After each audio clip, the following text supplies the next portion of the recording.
Hi guys, welcome back to Pierre Haché Music. Today I'm going to give you 5 of my best tips to help you practice more. So stay tuned.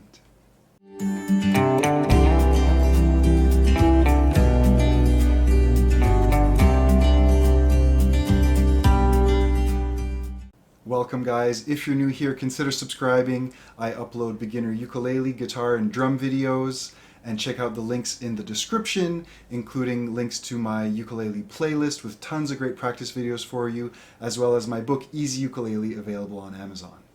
These tips apply to ukulele, guitar, or any instrument, and please let me know in the comments what tips you might apply, which ones are new to you, and if you have any other suggestions, I'd really appreciate it.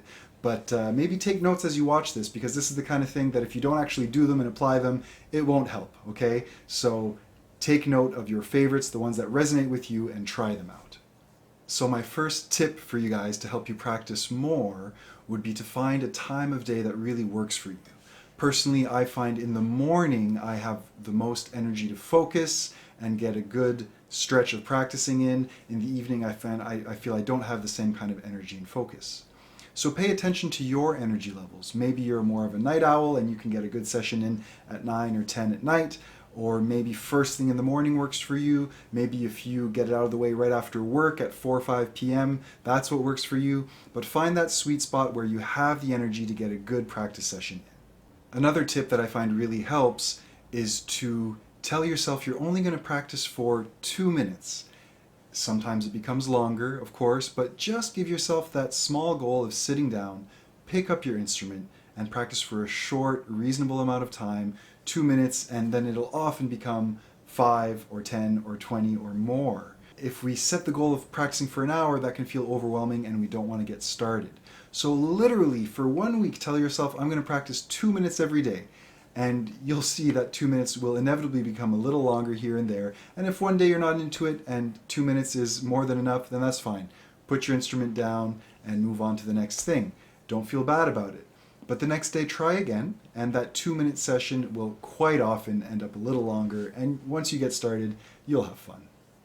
Another great tip, and I recently uploaded a YouTube short on this, is you want to have a practice setup that is frictionless, accessible, and comfortable to you. So having a stand or for your instrument or a wall mount where you can hang your instrument really helps. I'll link in the description to some examples of those, and you can check them out. But just having your instrument there and available to pick up really makes a big difference. Okay, you don't want to have to take it out of the case or go dig it out of the closet. Just right there, begging to be held and played. And having a good sturdy music stand really helps as well. You want something where you can leave your books, not one of those flimsy wire ones, although that's better than nothing, but a nice sturdy stand where you can leave your music or your books out also makes a big difference. A stand also helps with posture and concentration, so being able to sit upright and have your music in front of you, not kind of hunched over on a chair or table, but really in front of you at eye level, makes a big difference. You also want to have good lighting where you're set up to practice, so that obviously you can see the music comfortably, and a nice comfortable seat. Now, it could be a couch. I often just practice sitting on my couch, but I do often recommend to students to use a sturdy wooden chair. And that, combined with your music stand, will help you stay concentrated and focused. Maybe a little cushion on the seat. You'll find what works for you. A wooden chair can help you have good posture. You don't want to be slouching and melting into the couch. So whenever you're playing, a nice straight back really does help keep you awake and focused. Setting up a fun, inviting, comfortable, frictionless, accessible practice area can really help you practice more. Another great tip is you want to have books and music and material that's at the right level for you, and things that you're excited to work on. So, after you watch this video, why not do a Google search for a few new songs to practice? Find things that are at your level. You might want to also look into buying a new book. I'll link to a few in the description. My ukulele method, Easy Ukulele, is great for beginners. It's a nice beginner-friendly strum and sing approach with 30 fun songs. You can also check out Ukulele Primer or the Hal Leonard methods. I'll link to those in the description. Having a new book can really help motivate you and make your practicing fun, and will inspire you to practice more. Now, I have 2 more tips for you. This is my 5th, and I'll have a little bonus tip for you after that. but I suggest ending your practice session with your favorite thing to practice. So if there's one thing that you're excited to work on, be it a new song or a new chord progression or maybe a certain finger picking pattern you're enjoying, save it for the end.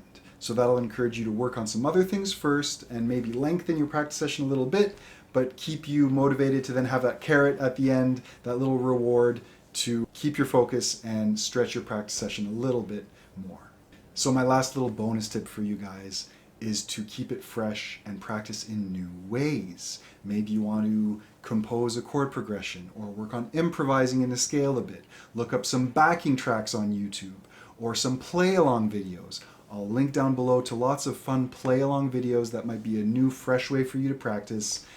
Find new songs, play with someone, play in a new environment, keep things fresh, okay? It's easy to kind of get in a rut and for your practice to be stale, so mix it up. Okay guys, thanks so much for watching till the end. I hope some of these tips help you out. Apply them and let me know in the comments which ones you might try out, which ones seem good to you. And this by no means is an exhaustive list. If you have any other suggestions, please let me know down below. I'd really appreciate it. Okay, consider subscribing, smash the thumbs up if you got some value out of this video, and I'll see you guys in the next one.